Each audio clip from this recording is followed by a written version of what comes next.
po ay stop line. Dito po uminto yung mga sasakyan na pag may tatuwid ng mga tao dito sa pedestrian.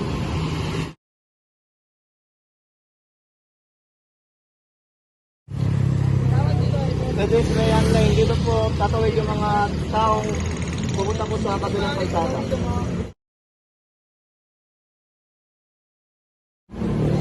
Ito ay broken line lane. Separate dito ang flow ng traffic at pwede ditong overtake dito sa gawin na to.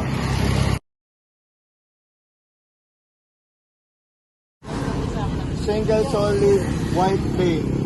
Bawal dito mag-overtake or lumipat sa side na to.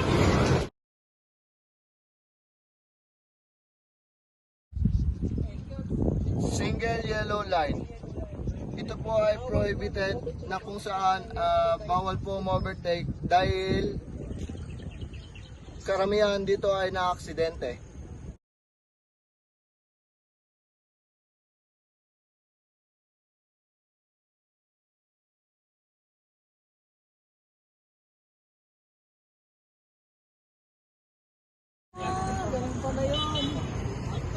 Ito po isang example ng regulatory sign.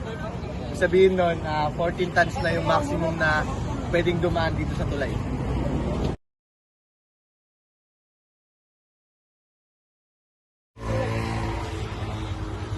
Ito po isang example ng regulatory sign.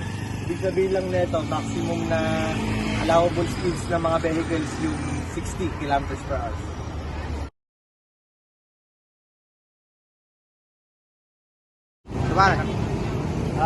Isang type ng regulatory sign, ibig sabihin no parking, bawal mag-park kahit sa side ng daan.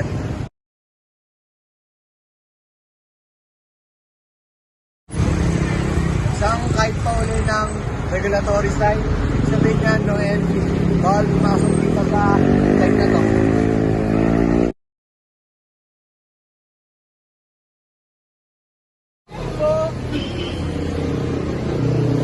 Informative sign. Ibig sabihin lang po nito, in 500 meters matatagpuan yung petrol.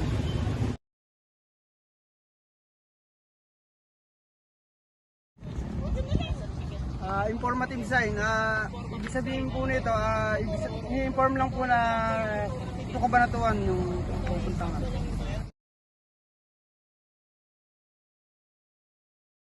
Informative sign. Ibig sabihin lang neto, bawal magsakay at bawal magbuwa.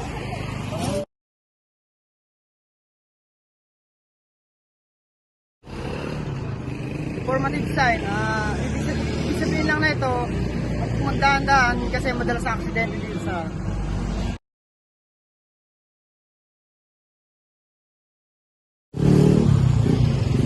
informative sign. Ibig sabihin ito, nag-inform lang ng may madadaan na pedestrian lane.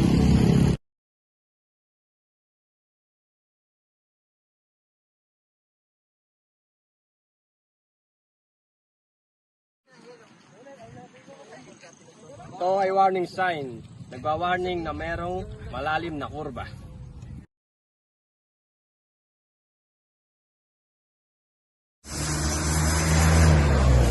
Warning sign. Nagwa-warning na may mga tumatawid na pedestrian.